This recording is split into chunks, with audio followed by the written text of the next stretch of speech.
Mai de nu putea, că avea schis. Acum, treci prin ea. Acum se vede frumos. Cele mai apropiate eoliene sunt astea, poate să vin într-o zi să le filmăm mai de aproape. Sunt cele mai mari din Danemarca, acestea două. Sunt încă în test. În test, dar ele produc curent enorm. Sunt cea din capăt, din partea stângă de acolo. Are cele mai lungi aripi din Danemarca.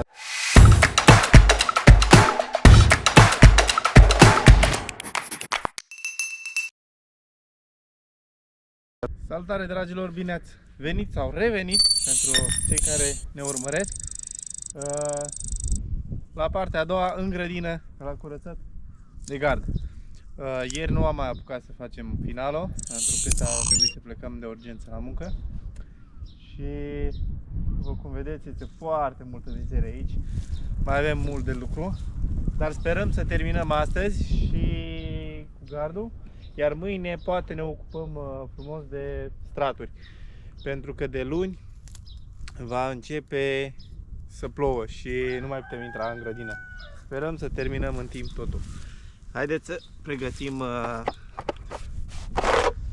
să-i punem un pic de ulei.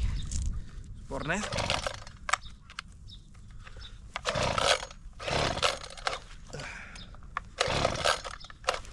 Hai, mă!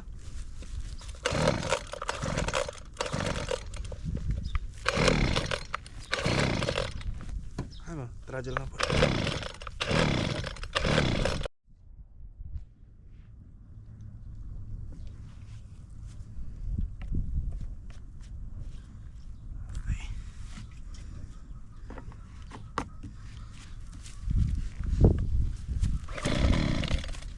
Hai cu ea.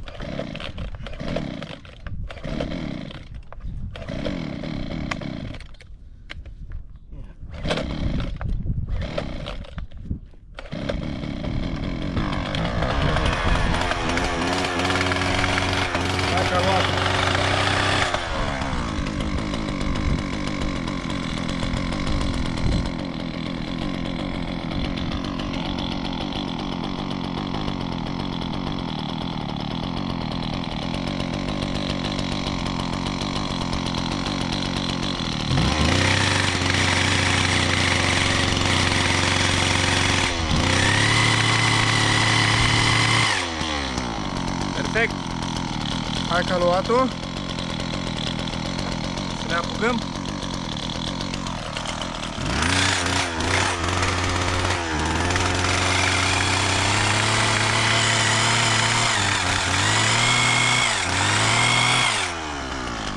Perfect! Să dăm bătăi! Hai, dar ce e aici, frățioare? Au! Uitați, oameni buni, ce făcut.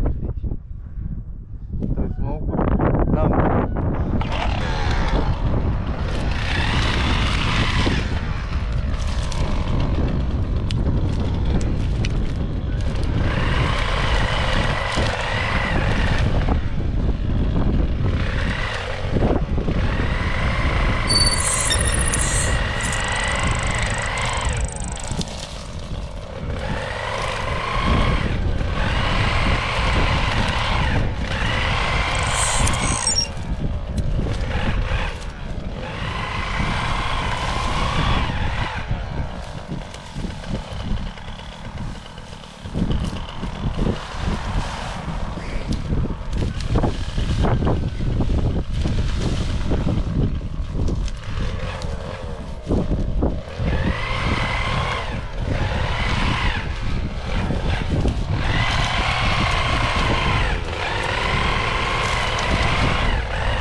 Dar ideea e să vă fața.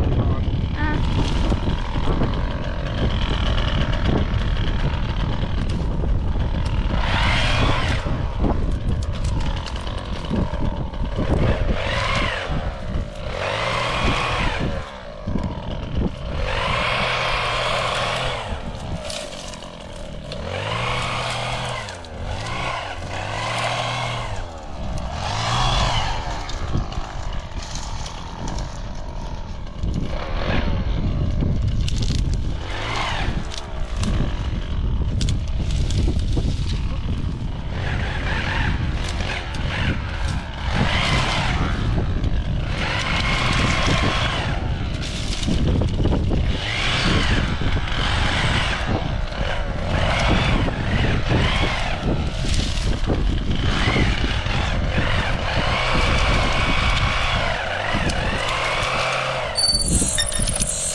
Ușor.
Ce faci cărare?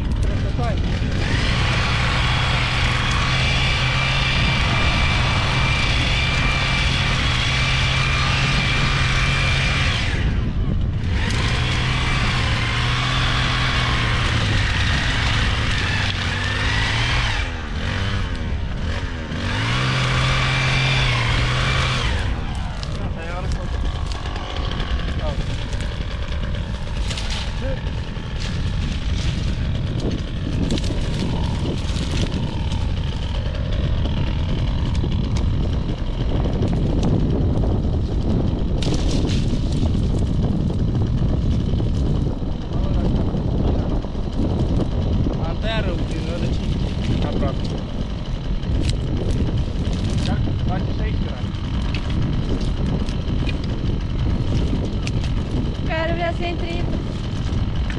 Nu mai trebuie să mai sară gardă. Mai de nu putea, că avea schimb. Acum treci prin ea. Acum se vede frumos. O prin și formă grădina. Da?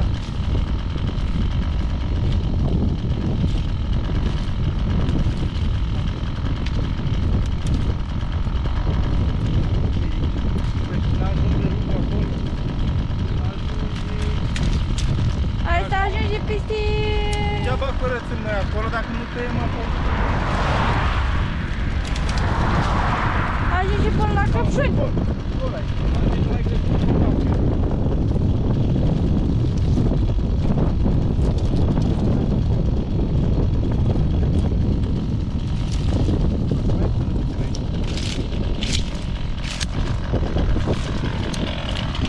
Aia e uscat.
nivel fac aici, da. A, Florin? Am luat-o rău acolo.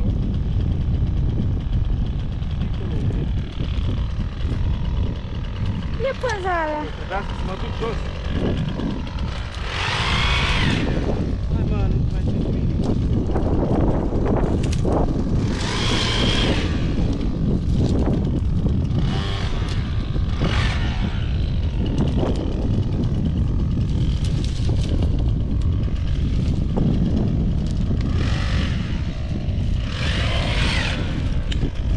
Acum Ana s-a apucat să greble. Puțin să vedem ce mai este de tăiat. Aici.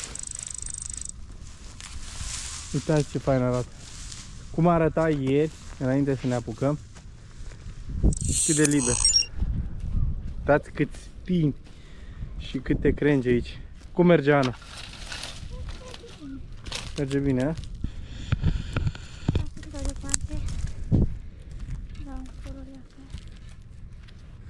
Iar pisicuța acolo. Uite ce fain arată, ce fain. Am reușit cât de cât să îndreptăm acolo. Am terminat cu gărduțul. Vom apuca de scos din spate tot. Uitați cât de bine arată. La astea vom da foc mâine, pentru că astăzi e pur și simplu bate vântul și nu vrem să riscăm. Mâine am verificat prognoza și e mult mai safe, mult mai în siguranță. Ia uitați și aici ce bine arată. Voi scoate cât de curând și eu aici. Am luat o scurtă pauză. Pisicuța caută și ea ceva. Hai, spune ceva telespectatorilor. A început să bată vântul. Produc ăștia curent cu eolienele. Fac bani. Nu glumă. Uitați. Cele mai apropiate eoliene sunt astea. Poate să vin într-o zi să le filmăm mai de aproape. Sunt cele mai mari din Danemarca, acestea două. Sunt încă în test. În test, dar ele produc curent enorm. Sunt cea din capăt, din partea stângă de acolo, are cele mai lungi aripi din Danemarca. Sunt undeva la 100 și ceva de metri, 170 de metri din câte am înțeles. Este o eoliană foarte, foarte mare. Adică aripile ei sunt diferite față de aceasta, dacă se poate observa. Da. Ia uite ce frumos rămân și căpșunile. Mâine, dacă apucăm, Anuța o să facă aici curat, o să plivim, să zicem așa, căpșunile și cu săpăliga și după aia să punem paie. Să punem paie, că aici avem probleme cu melci. Melci fără cochilie. Sunt Danemarca enorm. După fiecare rouă mai mare sau după o ploaie, deja ce să mai zici, că e epidemie de melci aici. O mulțime, îți mănâncă căpșunile într-o noapte tot, rămâi fără nimic. Așa ceva n-am mai văzut până acum. Să poți pune tot? Da, ne intră mult, că trebuie să faci un gărduț, cum ar veni, un strat așa tot, roată împrejur la tot. După trebuie să mă ocup și de cotețul de la găini, să scoatem găinuțele afară. Avem primăvara, tot timpul îi dă treabă. A, uitați ce fain arată. Aici căpșunile le curățăm ca lumea. Și poate aici, în partea asta, ne vom ocupa tot mâine, după ce dau foc. După ce vin de la lucru, de la muncă, voi curăța terenul aici și vin cu motocultorul. Și voi da foc. Foarte fain. Este satisfăcător. Te bucur să vezi așa ceva. Așa rezultat. Ia uitați și aici. Am tăiat tot frumos. Tot gardul. Am zis să nu plictisesc publicul cu un clip prea lung în care fac același lucru. Tai, gard și tai, gard. Așa am redus clipul. Cât de frumos arată acum și cum arăta în clipul din prima parte. Priviți aici, laterala de căpșuni. Aici este plus că am extins foarte mult. Uitați, aici o tufă de căpșuni, o altă tufă, acolo niște orzici, aici căpșunele. Acestea vor da niște roduri foarte frumoase, cred că acesta este frumos, arată acum, cum arăta ieri, plin de rug, plin de toate crengile alea care stăteau apăsate pe pământ, așa parcă și ele erau supărate că arată îngrozitor aici. Acum parcă a prins viață, mult mai frumos. Am extins aici, uitați ce bine arată acum și florile astea, libere, curate. Arată nemaipomenit.